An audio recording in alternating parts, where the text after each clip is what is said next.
everybody has some sort of a dogma, something that they come back to again and again, that they talk about again and again.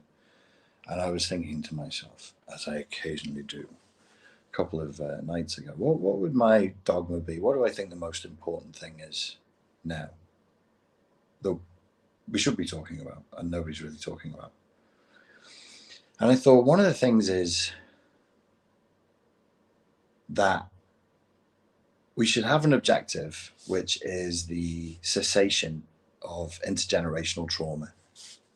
And I was like, if I was going to have a dogma, I would say our objective is the cessation of intergenerational trauma, because secretly the real objective would be the cessation of karma itself. But if you say that, it sounds ultra spiritual and very grandiose, but really secretly that's what you're doing. So you hide like an ultra grandiose objective behind some milder sounding technical psychological terminology, intergenerational trauma.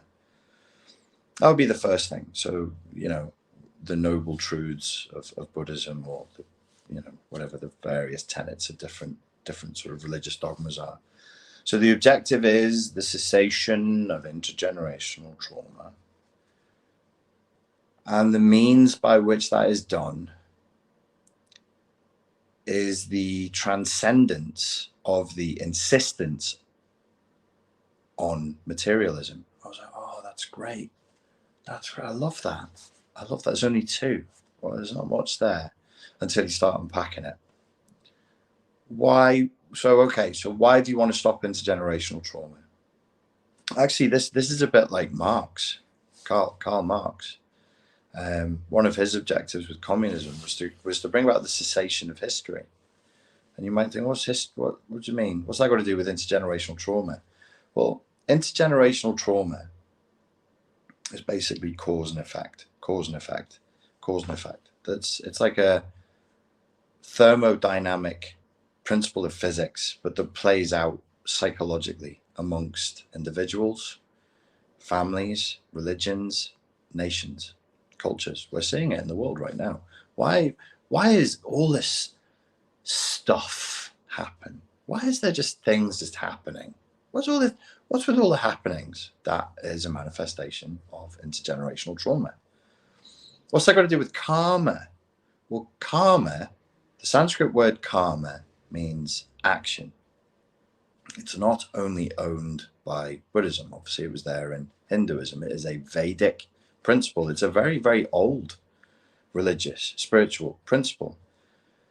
And when we say karma is action, what's implicit in that is action-reaction, the thermodynamic principle, cause and effect, or Newtonian principles. For every action, there's an equal and opposite reaction. So the cessation of intergenerational trauma effectively is the cessation of karma, largely speaking. Things would still happen, of course, and things would still have an effect in the world, but the most dramatic and the worst things that happen in the world would stop. What's intergenerational trauma? That which was handed down to you, you are likely to hand on to your offspring. Simply put, intergenerational, from one generation to the next. A mark that is left on your great-great-great-great-grandfather or grandmother shows up in you 6 generations later, and shows up after you 6 generations later again. So trauma flows through time. Why does the world look the way it does? Why does this world that could be like a paradise, like Eden, like a Garden of Eden, we have everything we need. We have each other. We don't, we have pretty good medicine, and people still get toothaches, and there'll still be illnesses, probably less illnesses, given how many of the illnesses are currently related directly or indirectly to stress, to suffering, dukkha in Sanskrit, dukkha, so suffering. Why are people so stressed out? Why are they so obese? Why are they so body dysmorphic? Why are they so depressed, so anxious? They suffer. Why did they suffer? Because they've been wounded. Who wounded them? Wounded people wounded them. Wounded people wounded them. They passed it on. And every time someone is wounded, they pass that curse on to another 100 people, and they pass that curse on to another 100 people. It's like a system of whirling, interconnected knives, and we are the system, we are the knives, and interacting with others is wounding, it's traumatizing, because we're traumatized and we don't know how to not hurt people. When you look at old wooden ship, San Diego, drink it in. When you look at old religions, the oldest ones that we know about are the Vedic religions. They're the ones that we have absolute knowledge of because it was written. We have a history that goes back. The effort in those religions is to try and bring humanity to a place where we cease to do harm. It's not about creating heaven on earth. It's not about the glorification of God. It's not about securing your place in heaven in the afterlife. It's not about avoiding hell. It's about trying to live without causing harm. This was a very well-developed lineage. This was a very, very well-developed system. And this was looking at suffering. Why suffering? Why is the first noble truth of suffering all of life is suffering? Well, that's the English translation. The original language, it's a little more nuanced than that. It's a little harder to penetrate than that. But it's more like saying, you need a bit of biology. We did a little bit of physics, and I need a little bit of biology. It's more saying the defining principle of sentient conscious life is that it has unfulfilled desires. That's really the first noble truth of Buddhism. It's very scientific. All the Vedic traditions are very scientific, but Buddhism is the apex of that. I'm not here expounding Buddhism or why it's great, like whatever, like you take from it what you will. It's just a good way of talking about the subject. All of sentient life is, by definition of its sentience, sentient because it suffers the lack of fulfillment of its desires and is aware of that. That's reduced down to all of life is suffering. Not quite. Not quite. The more sentient a being is, the more they have a capacity to suffer. Why? Because meaning is derived from, do you know, kids? Do you know what meaning is derived from? When you look in the world and you say, this has meaning and this doesn't have meaning, that has meaning, that doesn't have meaning. Imagine that you do what I did the other day. I sat and I'd finished in the gym and I was doing a meditate. And I looked out, I opened my eyes. I was in the northwest and I looked out into a car park and there were birds flying over the cars, and the cars had license plates, and on the license plates were numbers and letters. Numbers and letters. These are symbols that are created by human beings. And I thought, what does a bird think when it sees the letter C at the end of a license plate? It doesn't think anything. It doesn't think anything. It doesn't come up on its radar because it can't have sex with it. It can't eat it. It can't use it to build a nest. It's utterly meaningless. Does a bird see the letter C? No. No. The letter C is completely invisible to a bird. If you ran, crazy B.F. Skinner style experiments and were like, force the bird to look at the letter C, train the bird to know that only behind the letter C door there is food and behind the letter K door there is an electric shock, will it learn to distinguish it? Yes. But you just created meaning, false meaning. How did you create the meaning? How did you create the meaning? Trauma. Through trauma. Meaning is derived from desire. Desire is trauma because desire by its very nature is unfulfilled. Unfulfilled desire is desire. Desire fulfilled is not desire anymore. You feel me? So desire that's fulfilled is no longer desire. So meaning is only derived from desire, and meaning is only derived from suffering. And if I want to take that poor bird and make it care about the letter C, I don't even know where the letter C came from. I don't even know. I use it all the time. I don't know the history of the letter C. I don't know why it looks like that. I know a little bit about our numerals, our Arabic numerals, but I don't know why the letter C looks like that. But I know how to put it in a sentence. I know what it means on a license plate. I would have to traumatize the bird to make it care what the letter C is. So meaning is derived from desire, and desire is traumatic. What's that got to do with intergenerational trauma?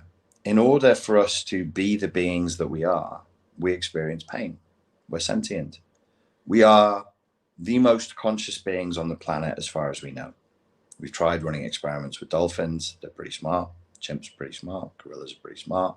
But we are more sentient than they are. And as such, we are the most wretched in terms of suffering.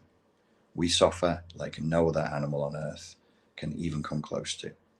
Our suffering is the greatest. Our suffering is the most extensive, the most complex, the most deliciously infernal and demonic.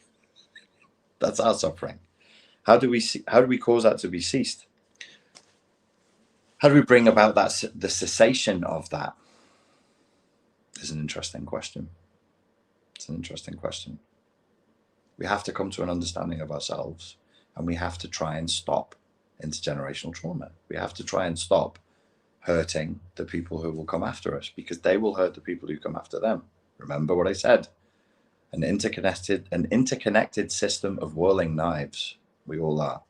We hurt each other because we were hurt by others, because they were hurt by others, because they were hurt by others. In blindness, we wheel through life. So you remember, if you know your Buddhism, the symbol for Buddhism is a wheel. The 8 spokes of the wheel represent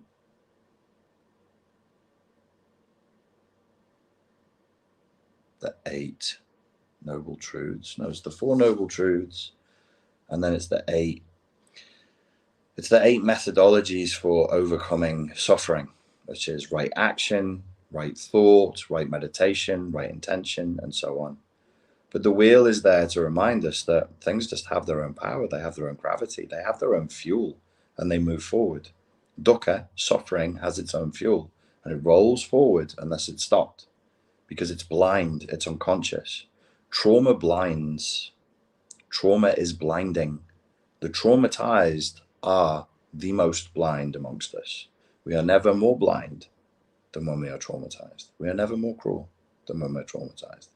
Never more cruel. The cruelest people we know, we call psychopaths. We all become psychopaths in cruel circumstances. You have to switch off your compassion. You have to switch off your morality. Well, you don't have to. There is a strong tendency as a survival mechanism to switch off morality and compassion under situations of very, very high stress. Genocides, the apocalypse, that kind of level of trouble, of suffering, you would find yourself inside of 2 or 3 days thinking in a rather more psychopathic way than you do now.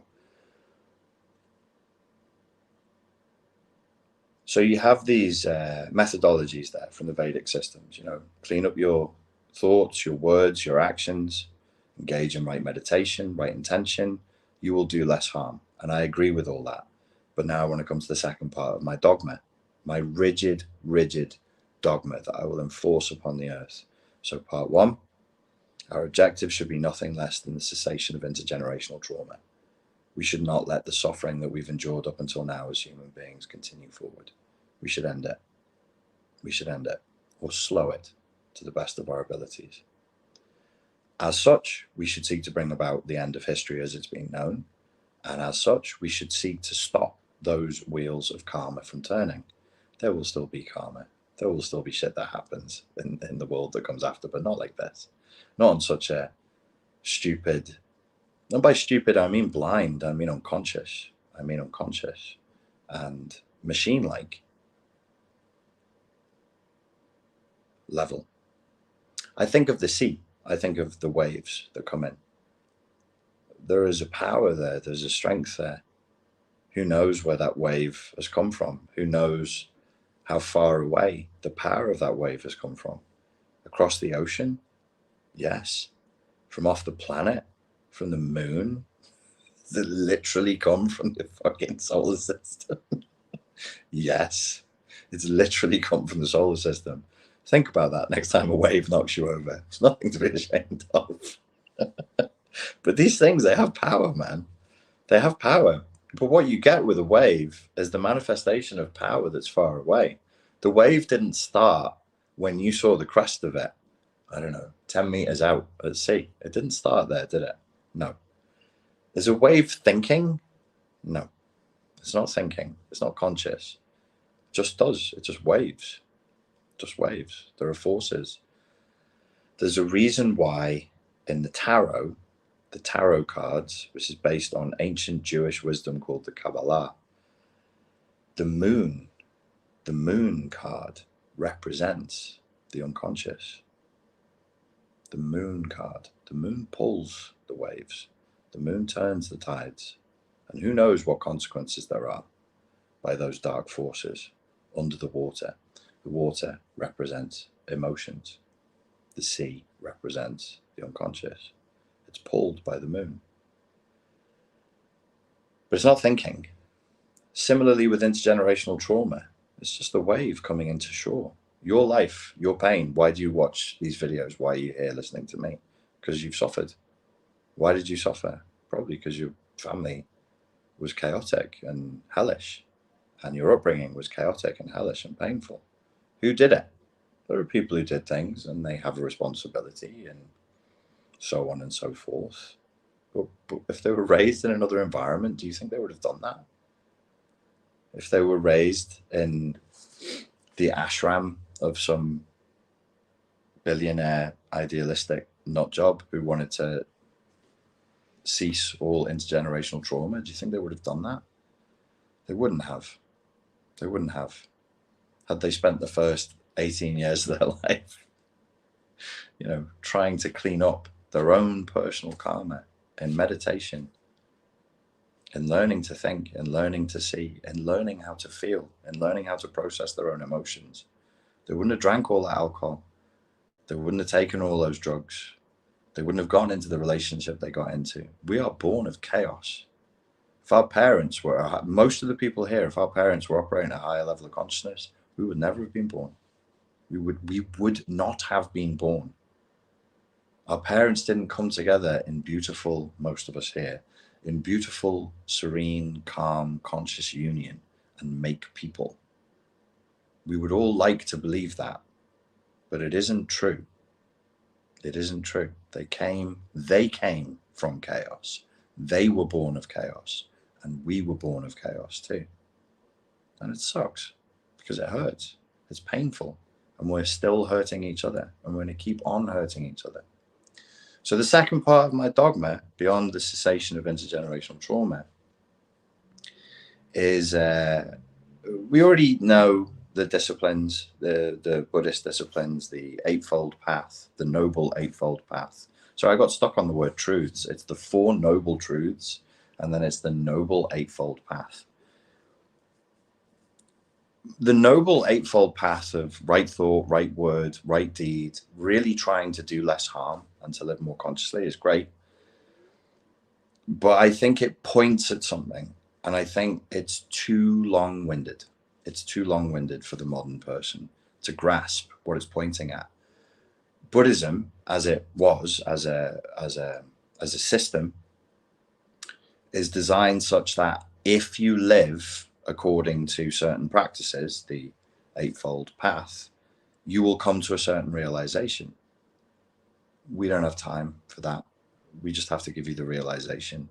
Even if you haven't had it, we have to force feed it and just say, this is what it is. And it is to cease the insistence on the material view of reality. I say insistence, not belief. It's an insistence. Why?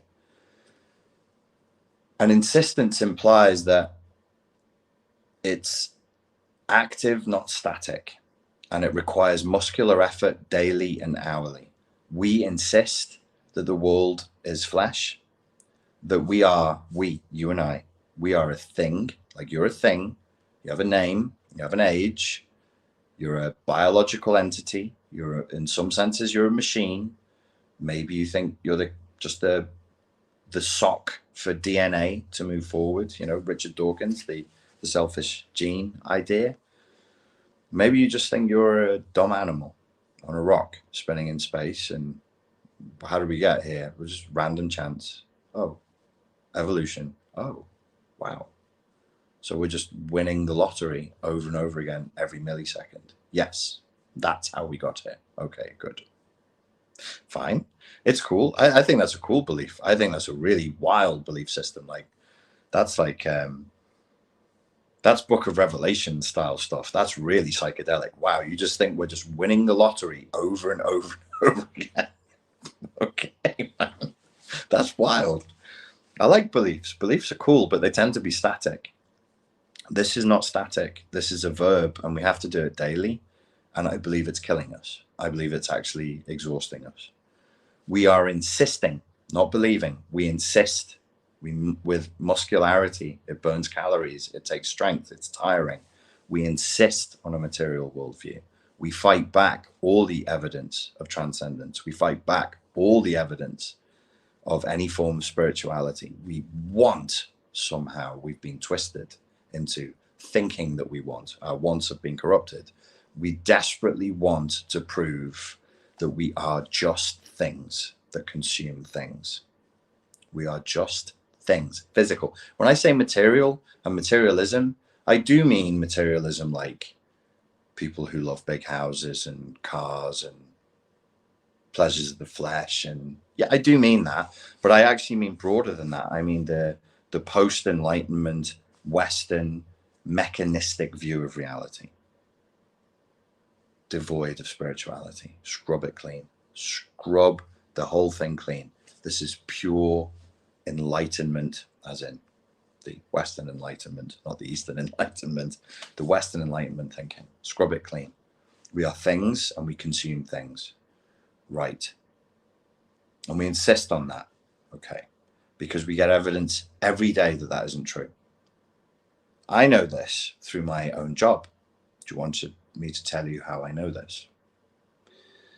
I know this because I am filming this right now in a hotel room in Ibiza, where I was 3 years ago, pre-pandemonium, in 2019, where I lived here for a summer.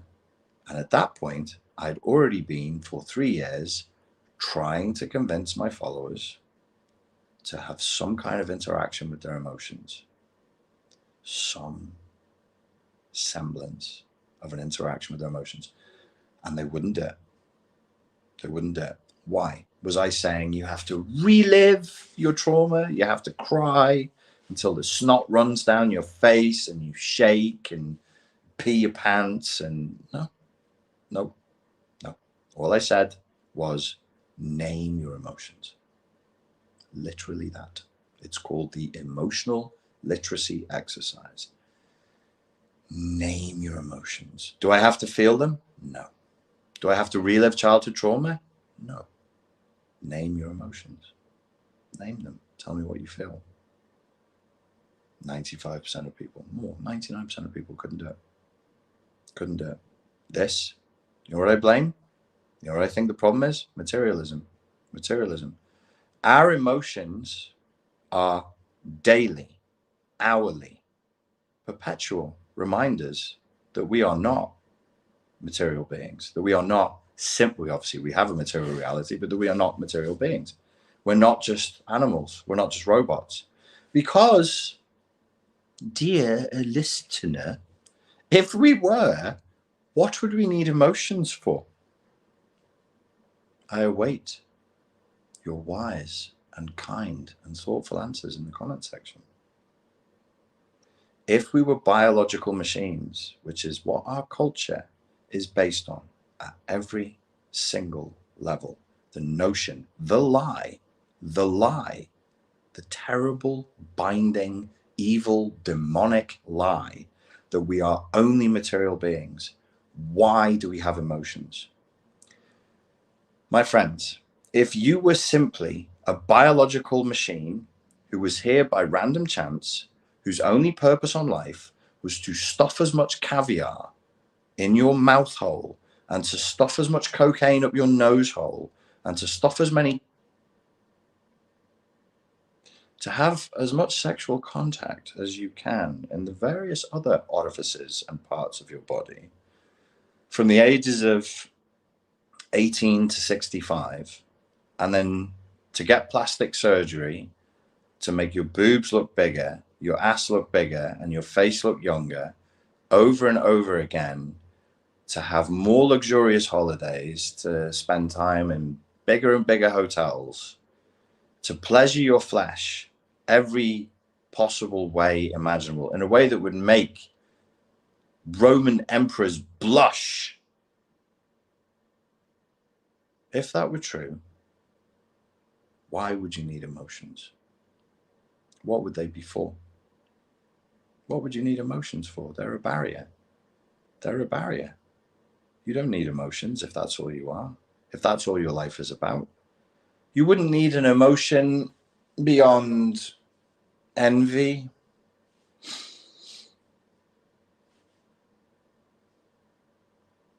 narcissistic injury, lust, a desire for vengeance, dominance. I mean, these are barely emotions at all. These are drives, animalistic, primal drives. These, you will note, are the primal drives of those personality disordered in the cluster B. Sam Backman released a new video today. He's talking about a spectrum of personality disorder. This is pretty cool. You should check out his latest video. Psychopath, narcissist, borderline, psychotic. And it goes both ways. Psychotic can learn to be a borderline, and then can upgrade to a narcissist, and then can upgrade to a psychopath. The psychopath can regress right the way back through to a psychotic. Very interesting. What's the scale of emotionality there, boys and girls? From a psychotic to a borderline to a narcissist to a psychopath. Very, very, very heavily intense emotions. Such strong emotional dysregulation that at the psychotic level, you can't tell the difference between your feelings and external facts. The borderline level, I don't need to flog that dead horse. To the narcissist, much more limited emotions, much more limited. Humiliation, narcissistic injury, narcissistic elation, narcissistic depletion. I mean, there's not much more going on there, right the way through to a psychopath. How are psychopaths even diagnosed? Everywhere, all across the world, no matter what type of psychopath you're talking about, limited affect, limited feeling. True biological machines whose only purpose on earth is to consume don't need emotions. They don't need any emotions at all. Your culture is telling you a big, fat whopper of a lie, which is that you are a material thing, consuming things, living in a material world. You're a material girl, and you're living in a material world. That's what your culture is telling you. Your body is sending you a different signal. A very different signal. Your body is where you're feeling these feelings, these emotions, and they're disturbing. Very disturbing. So much so that the devil has won. The demons of the apocalypse have won. People are now terrified. Terrified. I mean it. I'm not exaggerating. Terrified of their own feelings. They're terrified of what they hold inside their own hearts. They are besides themselves with terror at what they feel inside their own skin, inside their own bodies. And it is a tragedy. It is a catastrophe. It is a travesty, what is happening. Because people are beyond insane. Beyond insane. Just through trying to live this stupid lie. It is a lie. It's a lie. So, the two pieces of dogma. Number one, our objective should be nothing less than the cessation of all intergenerational trauma, which means the cessation of all karma, cause and effect karma. And the way that we would do that is by ceasing to do harm. Number two, the transcendence of the insistence on the material view of reality. Yes, we're material. Of course, you have eyes and hands and feet, and you need food.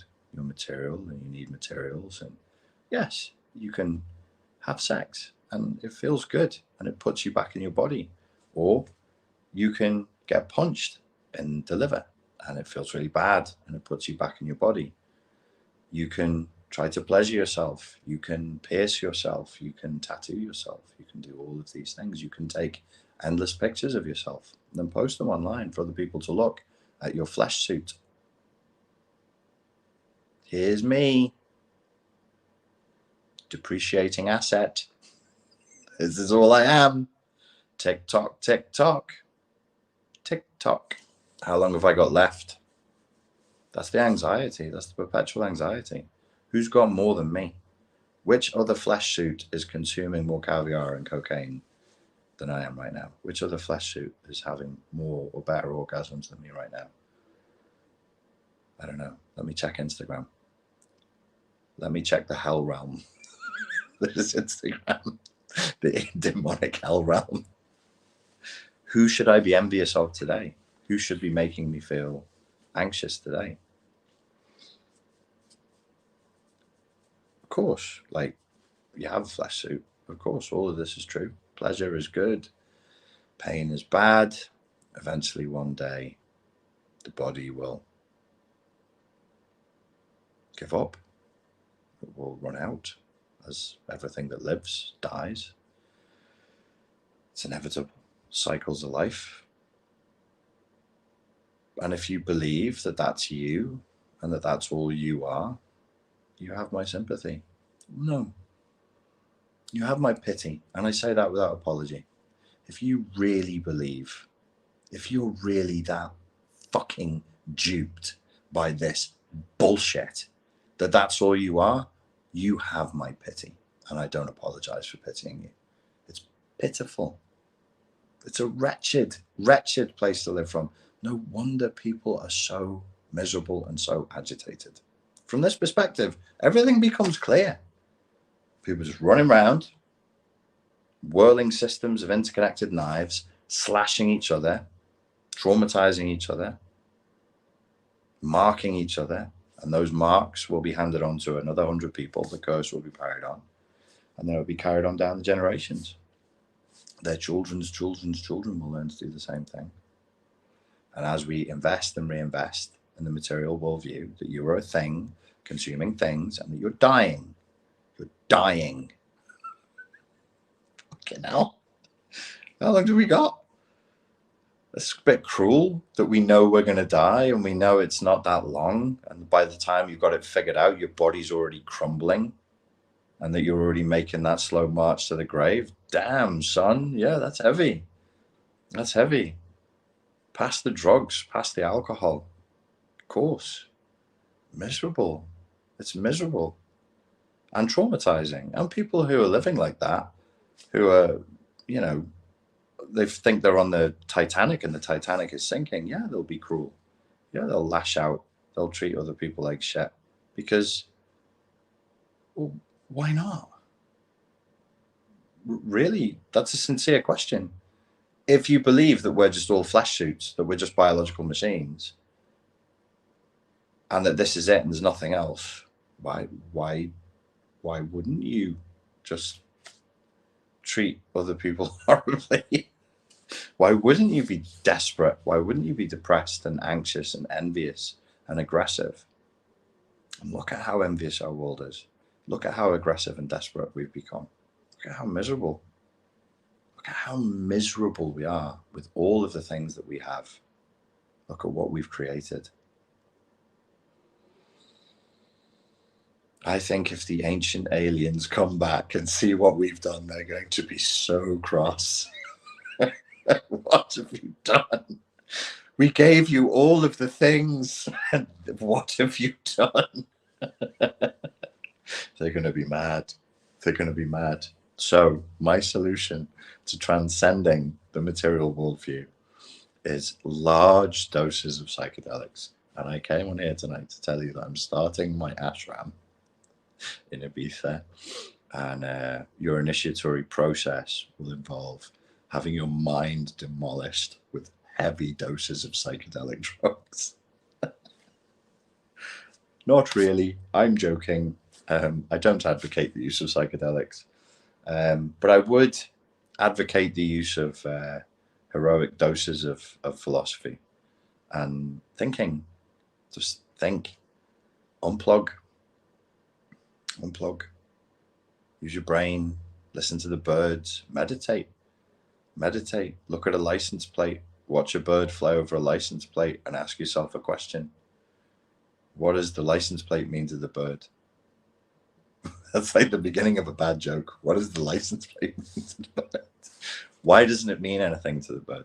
Why doesn't it mean anything? And if you've just caught up now, that would be bewildering. You can watch the rest of this back later. Anyway, that's my dogma. And that's what I'll be teaching from now on. This Saturday, there's a video coming out. It's 45 minutes long. It's a short film, a video essay called The Collapse, where I go through 6 things that I think we're doing wrong. That's absolutely is bringing about the collapse of our civilization. Our civilization may already be not in an expansion, but in a receding phase, in a contraction, a recession, and what we can do about it. So that'll be out on Saturday. I have a new course on overcoming narcissistic abuse. That'll be out tomorrow. It's called Unplug from the Narcissistic Matrix. It uses the insights that I gained from my conversations with Sam Vaknin, which I posted on this channel. They started in November of last year. So this course is the longest I've ever spent developing a course. That will be 9 months in development. You can go back and watch those interviews. I've actually put them in the resources section of the course as well. So you can see all of the theoretical underpinnings and all of the insight that I got from Sam that allowed me to put the course together. It's a good course. It's a good course. If anybody's struggling to overcome a narcissistically abusive relationship, this is good. I deliberately made this one so that it applies to romantic relationships, relationships in the workplace, and family relationships. Come back to those 3 contexts again and again and offer different solutions for the different contexts again and again. It's not completely finished. There are still some bits that I need to add to it, but I am going to do a pre-release on it tomorrow at a half price. And the reason for me doing that is so that I can also set up a forum that goes with it for the first, and maybe like 100 people jump on that, and you'll be able to use the course. The course works. It's a completely functioning course. There's 3 or 4 little bits and pieces that I need to put in there, and it also allows me to get some feedback. So if you want to do that, you should join my Telegram group, which is called Richard Grannon Daily, and I'll be posting how to get on the pre-release version of the course tomorrow. What else am I supposed to talk about?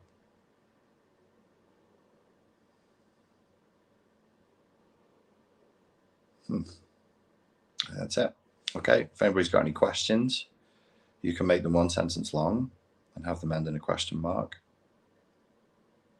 When you type them out, read it out first, out loud, or whisper it if you're in a public place. And imagine that I'm hearing it for the first time and have no context to what you're saying. That would be kind. See, we've been talking about kindness. That's how to be kind.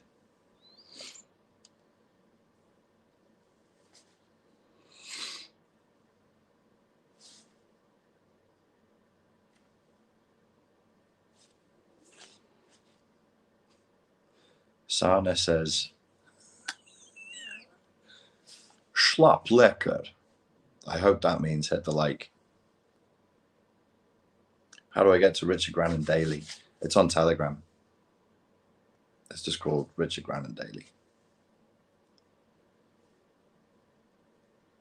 What was the Telegram group name, please? It's my name, which is Richard Grannon, Bob Gamonhan, and it's called Richard Grannon Daily, or Bob Gamonhan Nightly. Vivaci says, so you don't think we're alive only to procreate? No. How do we guide our children away from trauma and materialism? Don't let them see you subsumed in trauma and materialism. They're going to do what you do. They don't do what you say. They do what you do. So if they see you unplugging from the highly traumatized and highly traumatizing culture, then they'll do the same thing. If you can show them it's cool to do this, it's fun to do this, you don't have to be on social media all day, you don't have to be gazing into the black mirror all day, you don't have to watch TV all day, you can do this other stuff instead. And they see that you draw strength and energy from that. And if you're charismatic about it and not preachy about it, and you don't even need to tell them directly, they'll just do what you do. They'll just do what you do. Are traumatized people often intelligent? People's intelligence is across a spectrum. Psychologists try to figure out how many people fall into what quadrants of intelligence, but trauma takes place across the entire spectrum of intelligence. Are you enjoying your life? Listen, I must tell you, I don't like this super ego injunction to enjoy. Life is not to be enjoyed. That's how am I enjoying my life? My life is not a delicious meal or a holiday. I know what you're saying. I am content. I'm content. But I never ask, am I enjoying myself? And I never ask, am I happy? Never, because these are questions that do not lead to joy or happiness. But thank you for that. I appreciate that.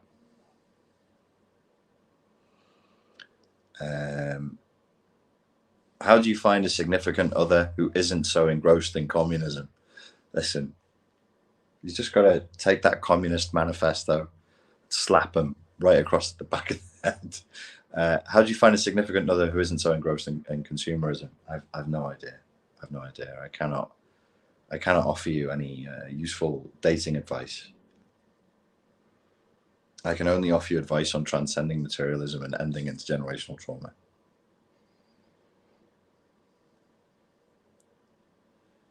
Gareth says, ask Richard about the Bogomils. Yeah, man. They knew about transcending the material world and not trapping entities of light and spirit and dark matter. They knew all about that, and they knew how to do it. You know what they did with them? The church came along, rounded them all up, tortured them, and then burned them alive.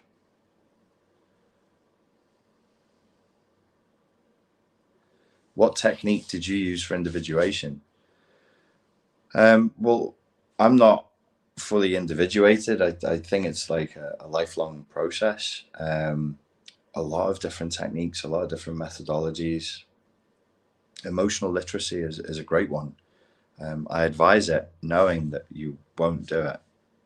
Nobody will. But if you actually can identify to a nuance what your emotions are on a daily basis or about particular subjects, that is effectively shadow work. You're receiving good data from the unconscious about how your unconscious is relating to these events in your life and to your life itself. Aside from the Brothers Karamazov, what would be your next best recommended think read? I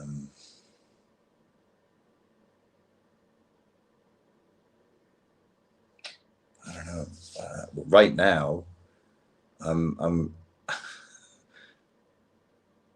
reading at the same time Douglas Murray's War on the West.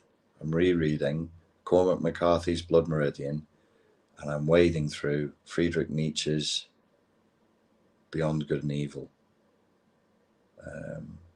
These help me to think. They give me interesting things to think about.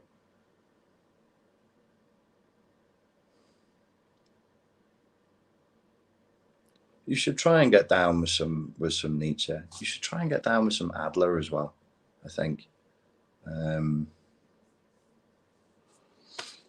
the last book that I read for pleasure that was fun, but was also a good thinker. There's Adam Weir, the guy who wrote The Martian. He wrote a book about first contact with aliens that wasn't incredibly annoying, which is rare, and had some. They call this hard science. It's hard science fiction. That was good. I can't remember what it's called, but if you look up Adam Weir First Contact, it'll tell you what the book is. And then there's his name, Peter Watts. He has a book on first contact as well. There's a good thinker. That's hard science too. I can't remember his name. Echopraxia? No, that's the book that comes after it. Blind Sight. It's called Blind Sight. Can't remember the Adam Weir book. But yeah, Peter Watts, Blind Sight. That's a good thinker. It's fun, science fiction. Aliens and stuff. It's pretty cool.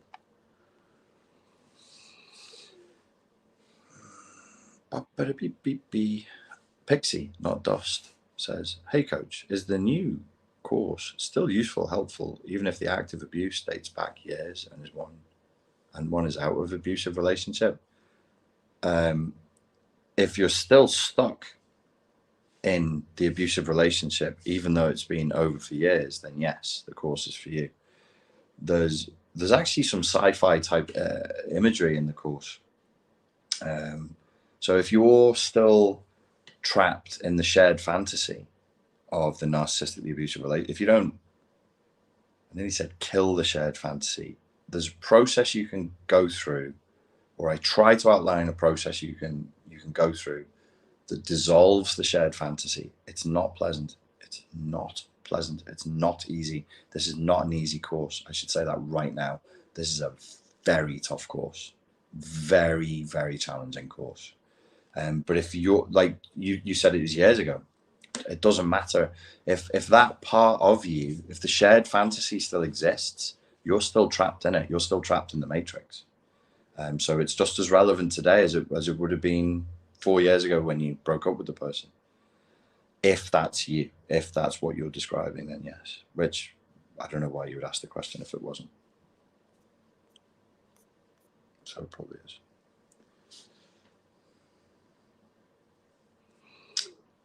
I Am Whole Again said, "Summoning the Self was a ball breaker." Yeah, it was. It's like my courses, I release them less frequently. They take longer. So Summoning the Self took a long time. That was 5 or 6 months. Well, from beginning to end, it was actually released over the course of a year. That was a bastard of a course, Summoning the Self. Yeah, this one's worse.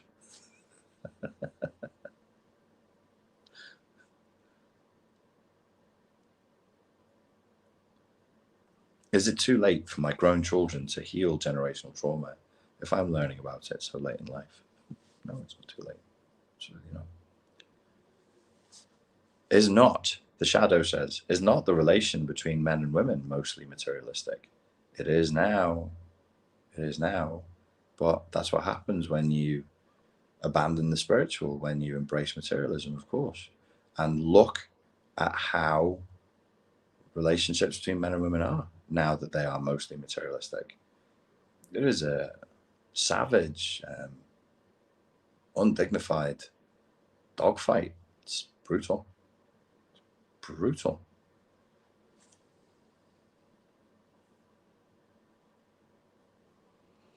What do you think the way forward for education is to minimize generational trauma? Sasha, you do not want to know. You do, like, if I had a say in it, education as we know it today would be completely scrapped. Completely. I would not permit one, not going to swear, one shred of that ideological vomit anywhere near another generation ever again. All of it would go. All of it? All of it. You don't mean all of it. I mean all of it. Every single piece of it has to be burned to the ground. We have to start again. We have to completely start afresh. I wouldn't let any single shred of it into a new education system in case the evil virus miasma was stored holographically in that one piece that got through and then it spread again. Absolute poison, total poison, all of it. Let's just get rid of all of it. No, you cannot reform the education system that we have. Reform is a waste of time. Burn it to the ground, start again. Just Laurel says, could you suggest anything, articles, books, lectures that explores the similarities between Nazism and communism? Dude, why are you asking me? As if you're going to get a better answer from me than Google. Yeah, there was one I was going to cover because I thought it would be cute. There are essays and articles. See, Nazism and communism isn't the dichotomy you think it is. It's and you know, you're not alone. Everybody thinks it's a dichotomy, but it really isn't. It really isn't. You can find these by a search engine search. There are articles written by high-ranking Nazis about Stalinist communists, and there are articles written by Stalinist communists, high-ranking Stalinist communists about Nazis, and they're kind of fun to read through. They're kind of fun to cherry pick bits and pieces from. But it would be a terrible mistake to place them on opposite ends of a spectrum of polarity. They're both. I mean, so Nazism is one snapshot in history. It's one thing that lasted, flash to bang, let's say 14 years. Communism, so we can say Nazism was this, by these people, it went to this country, these were the symbols, and it's pretty rigidly set. Communism is much vaguer. If you want to talk Stalinism, yeah, but communism is whatever the author of that particular book says it is, honestly. I mean, I've given up now. I've been trying for years. I can't even get communists, so-called communists, to agree on the basic tenets of communism. I can't find a consistency where communists will say, so-called communists will say, without going into long speeches full of verbal diarrhea, that communism has been achieved. So this is my test for communists. Do we agree, following the Socratic method, do we agree? Communism is stateless, cashless, and with no police force. Those three things. Will you answer me yes or no? And they just blah, blah, blah, blah, blah, blah, blah, blah, blah, blah, blah, blah, blah. So it's like your question is like saying, an essay that compares the Roman army to vampires or like some other. Communism to me is a fantasy, and I mean literary. It's a literary fantasy. It's something that people write about. It's kind of sci-fi. It's kind of a sci-fi fantasy thing. Nazism was real. Communism, what communism? You're going to point to the Stalinists? Were they cashless? No. Were they stateless? Ha ha. Did they not have a police force? Christ almighty. How so which communists? Who communists? Where communists? I ain't seen them yet. The only communists that the world has ever known is humanity before the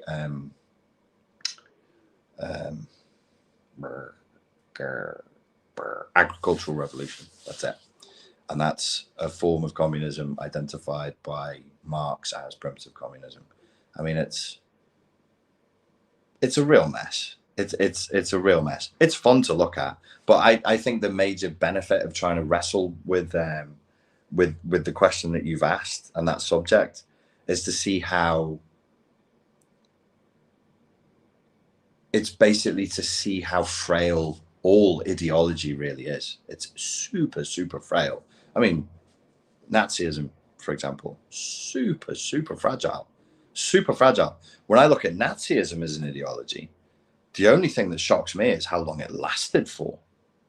I'm like, where did the money By the way, I don't know. I'm not a historian. Maybe somebody in the comments will tell me, how the hell did they fund that? Talk about sci-fi, pure sci-fi project. These are people that they really are. They really were a sci-fi project. Super modern for the day, super technologically advanced. Who funded that thing? I thought Germany was broke.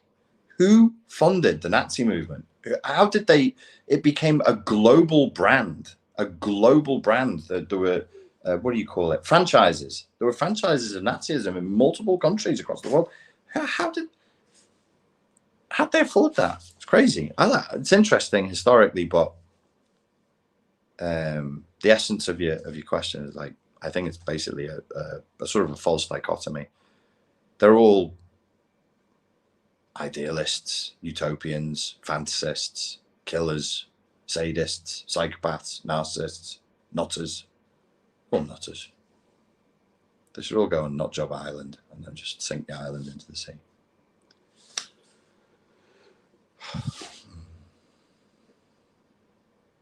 Do you read the Bible? No. Very rarely. I used to read a lot, but not now. Aliens from the Nazis, yes. They're still here in the WF. No. No. Globalists are, elitists are, but no, Nazis are not here anymore. That's not the same ideology.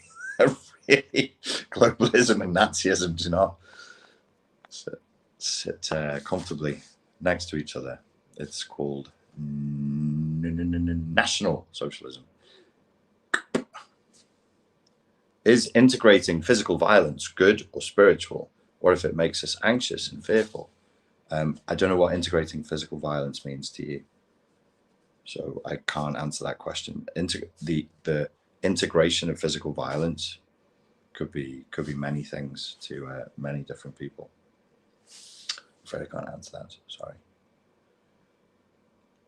What if AI decides to be communists? You guys aren't done with this. Communism wouldn't work without AI, which is why I say it's a sci-fi fantasy. You must have a supercomputer artificial intelligence. You must have. It's the only way for communism to work. And without going too deep down that rabbit hole, in all likelihood, if we did develop authentic AI, which I'm not convinced we actually can. I don't think I am in the camp that believes that artificial intelligence is nearly an oxymoron. I don't actually think you can have artificial intelligence as such. I'm very, very doubtful of it.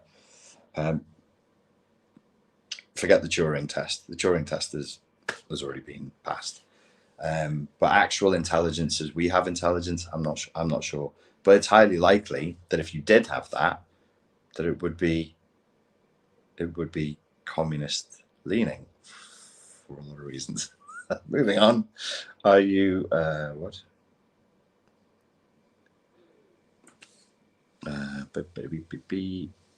Okay. Oh God. These comments. All right. If we could get one or two more questions, and then I will bugger off into the night. What do you think about Antifa? Never mind aliens and Nazis. What about Liverpudlians in Portugal? It's funny, you know, people who are not. I've never heard anyone who's from Merseyside say Liverpudlian. I think it's because it has puddle right in the middle of it. They usually say Scousers. Well, I'm from the Wirral, so I'm actually not a Scouser, and I'm in Portugal. I'm in Spain. I'm not in Portugal. I'm not from Liverpool. I'm not in Portugal. I'm from the Wirral. The Wirral. It's the peninsula between Liverpool and Wales. Yeah, Scousers rather than Liverpudlians. Lilliputians, says Jeff Watkins. That also sounds like a Lilliputians. BNBN says you're a wool. That's right. That's right. Is it a wool, lad?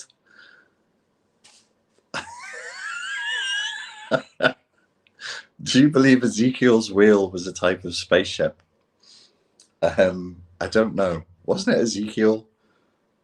It was Ezekiel who wrote about women who had had fantasies about extremely well-endowed men. I think they were they not Iraqi cavalrymen? Or the Babylonian cavalrymen who were extremely well-endowed? It's right there in the Bible. It's one of the weirdest passages in the Bible. And there did she lust after her paramours, the men of her youth. Oh, if I'm quoting the Bible off the top of my head, that is amazing. Ezekiel, I don't know what number Ezekiel it is, but it says, and there did she lust after the paramours of her youth, the Babylonian cavalrymen, whose parts were as those of a horse and whose emissions were as those of a camel. Something like that. I'm not making that up. That's real. That's the Bible. That's the Bible. That's Ezekiel. Naughty Ezekiel. Yeah, I've heard people say Ezekiel's wheel was a spaceship. I actually just watched the scene randomly today from Pulp Fiction, where the character Samuel L. Jackson claims to be quoting from the book of Ezekiel when he does his speech before he kills people.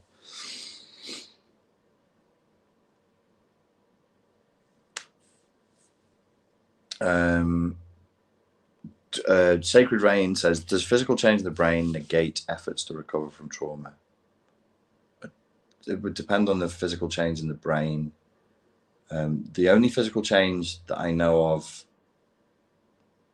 that is observable reliably is the let me get this right.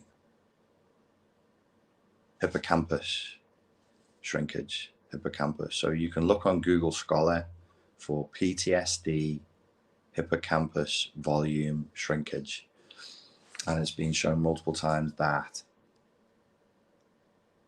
people with very, very intense trauma, their hippocampus shrinks in volume, and that's a problem for recovery. That's actually a physical problem for recovery, because the neurologists think, or the research indicates, that the hippocampus is responsible for memory, emotion, and possibly they say, the neurologists have theorized, according to the peer-reviewed research, the allocation of proper emotion to memories, which would make sense if it's PTSD. So in terms of recovery, that's a problem. Hippocampal volume can be increased by different means. One of the things that I saw in the research said playing Tetris. Don't play Tetris to increase your hippocampal volume. If you think that's a problem, do the emotional literacy work. So with emotional literacy, you go into your past, which is made of memories, and you ask, what did I specifically feel to a nuance about that event? And if you are going, I don't know what I felt about that event, and you're emotionally illiterate, this would be a good exercise for you to do for a few months until that muscle grows, until, metaphorically, the hippocampus isn't a muscle, until that part of you grows and develops and becomes stronger again, so that you can do this. And one would hope that the hippocampal volume would re-increase. It does after therapy. It does. They're not sure exactly specifically what causes it to increase, but it's a sign of healing, is that the hippocampus comes back to its previous size. I'll take one more and then we will end this.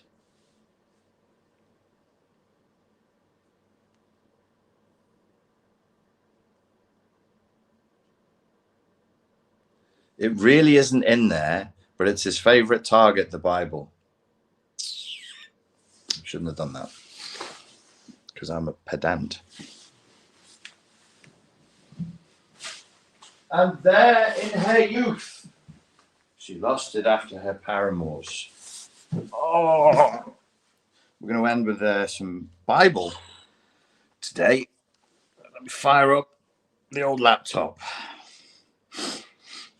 Oh, it really isn't in there, says Beer 27. But it's his favourite target, the Bible. No lusting after well-endowed cavalrymen, be they from Iraq, Babylon, be they endowed like camels, horses, donkeys, or bulls.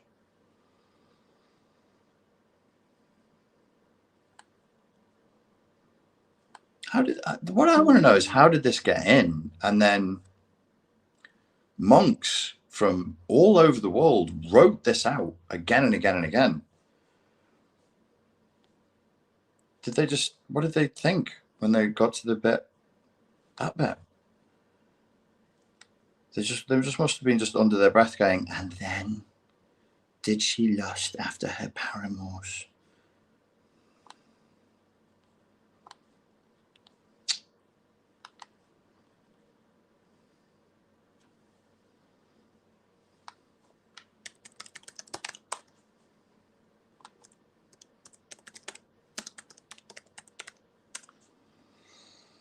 Oh dear me, Beer 27.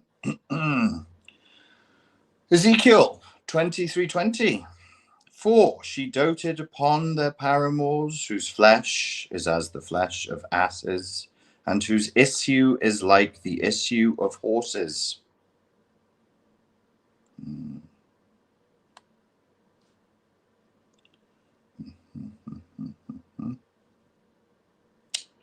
Here we go. And the names, so this now is 23, Ezekiel 23.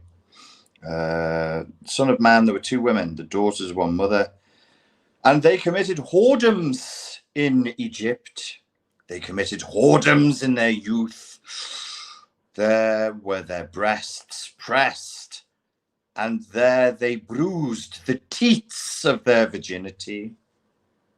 God, this is worse than I remember. This is 23:3, Ezekiel 23:3.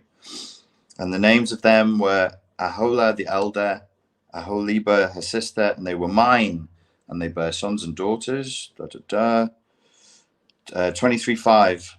And Aholah played the harlot when she was mine, and she doted on her lovers, on the Assyrians, sorry, not Babylonians, her neighbors, which were clothed with blue, captains and rulers, all of them desirable young men, horsemen riding upon horses. Assyrian, not Babylonian. Forgive me my error.